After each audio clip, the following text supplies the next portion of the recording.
Hey everybody, Libby here. Um, my face is a little messed up because I have been squeezing because I'm nervous about posting this because I'm embarrassed at how I used to act. Um, However, I know that it's really important that I do say what I need to say today because if it can help one person, that would be everything to me. So, today I'm talking about body shaming. Um, but real quick before, I do have some amazing news. This coming Saturday is I was given the opportunity to share some of my story at a eating disorder event this Saturday, and I am so excited to share with more people and have more people come to this YouTube channel and make sure you subscribe because as soon as I'm able to start making money, then I can start getting the rest of my dreams going, which would be amazing. We'll go through that at another video. However, not however. So, anyways, okay. So this is the first time I'm mentioning Emily. Emily was a really good friend growing up. She struggled with an eating disorder as well. She had anorexia and she passed away 3.5 years ago. If I get teary, just deal with it. um, she was an amazing woman and she struggled a lot in the insurance companies. Oh my goodness. Her parents wrote a book and it's to share with others about the heartache and the heartbreak that people with eating disorders um, end up going through because the doctors think that, oh, you know, in my case, losing 2 pounds is enough and then you don't need any more treatment. Or in her case, she gained 2 pounds and that was enough. That's not enough. It's not okay.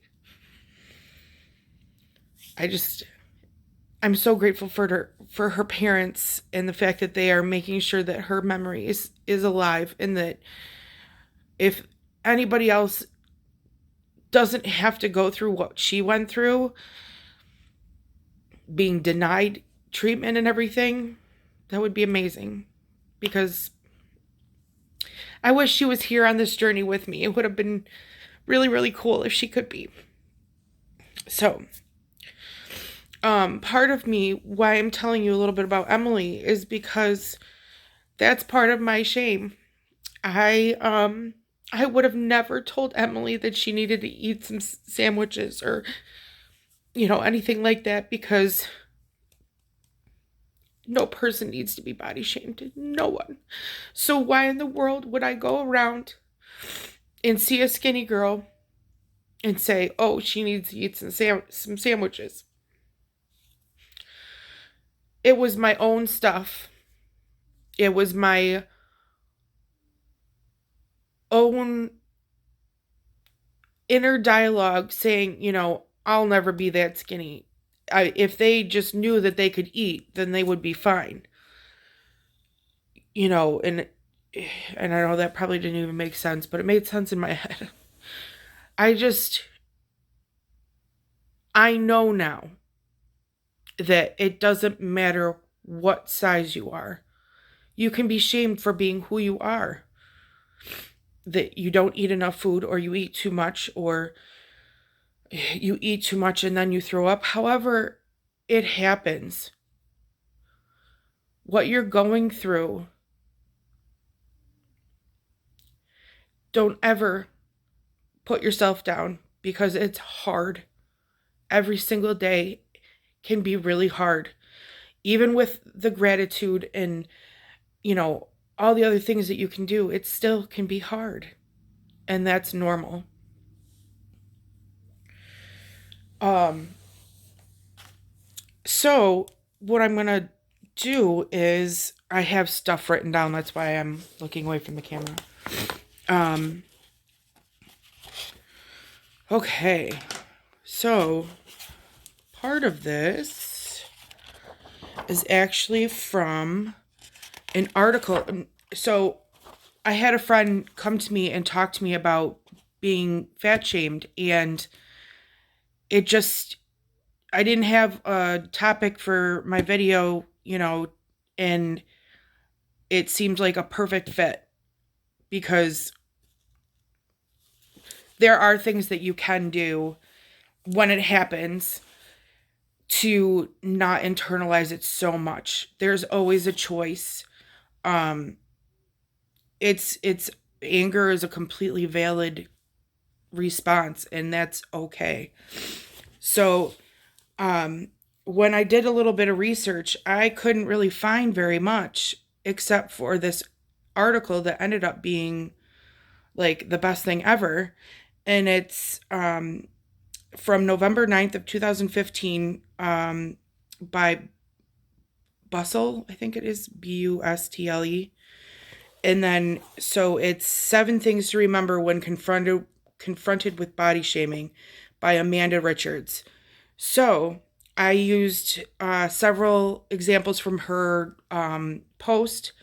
If you want to look it up, you feel free. There's a lot of really good stuff that she wrote in it, but we only have so much time. So, okay. So most of us have heard of body shaming because, we've either been through it or we've seen other people go through it. It wasn't really talked about before, so a lot more people internalized it. And, speaking for myself, I know that I talk to myself still negatively, even though every time I do say something negative, I do stop myself, like I shared in the last video. And I will give myself a compliment because I am worthy of good things. I'm beautiful and worthy of good things. That's Rachel Hollis. So, let's see here. So if there's somebody who is saying that just anything that doesn't feel good, what you can do is you have the choice of internalizing it or recognizing that the other person is on their own journey, and what's going on in their own head has to be pretty messed up for them to try to get you to believe whatever they believe. And a lot of that has to do with society. So Amanda's number one rule is, well, I wouldn't say a rule, but her number one thing is, it's not about you. So you should keep in mind that when you encounter body shaming, if you don't internalize it, okay, let me go back. Okay, so I've already said that you have a choice. Thinking about it in regards to another person's own internal dialogue and how they put their notions on me. So if they have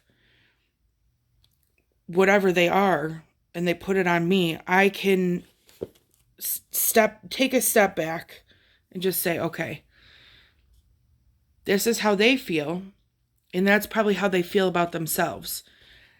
And if that person is truly a friend or, somebody who isn't trying to hurt you, this is a huge part where you can start to educate people.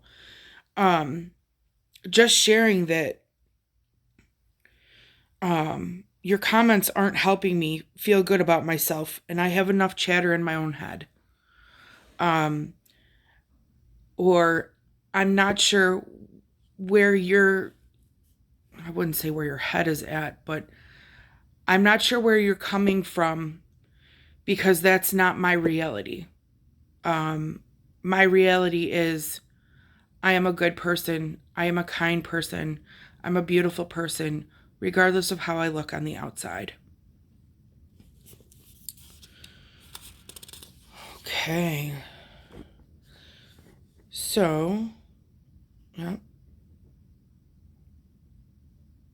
Yep, taking the time to realize that it's the other person's stuff and you don't have to take it on.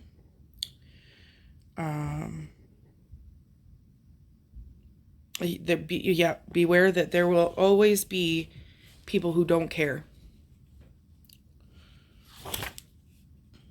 So, let's see here. So if it's somebody who is trying to hurt you on purpose, and you can tell when somebody's trying to hurt you because they usually do it in a very messed up way. Those people, you shouldn't internalize that either. That is their own stuff. But the part that there's always going to be somebody who's trying to be mean. And that's, again, their own inner dialogue. That's what makes them feel better. And the thing is if they had only known, if they build other people up, that gives them way more power. Just like Monsters, Inc. They think that there's a scare shortage. Well, guess what? Laughter gives way more power than screaming does. So, if you're able emotionally to stand up for yourself and educate the other person, or even if the person's, that there's no educating them because they're going to do what's on in their own head. Saying that this isn't helpful, I need to stop this conversation and walk away. Move on. You absolutely have that right to do that because no one should be body shamed. Nobody should be shamed about things that they do or say. For anything. So, I am really grateful that you guys waited for me. I know that today is Wednesday, not Tuesday. I'm very grateful. I had one of my awesome friends from out of town come visit. And so we spent the evening talking and having a great time. So that was awesome. I am going to hopefully videotape the event this weekend and I will post it. I'm really nervous, but I'm really excited because this is one of my dreams that I've wanted to do for so long, like ever since I was really little. I'm really excited about just going and talking to people and building other people up and being their inspiration. And, well, you already, watched my intro or whatever. So, but yeah, so guys, I can't wait to share this with you, next week. So I'm going to sign off for today, but I want you to know that you got this. I got this. And you'll see some new stuff soon. All right, guys. Thanks for listening and subscribe. Toodaloo.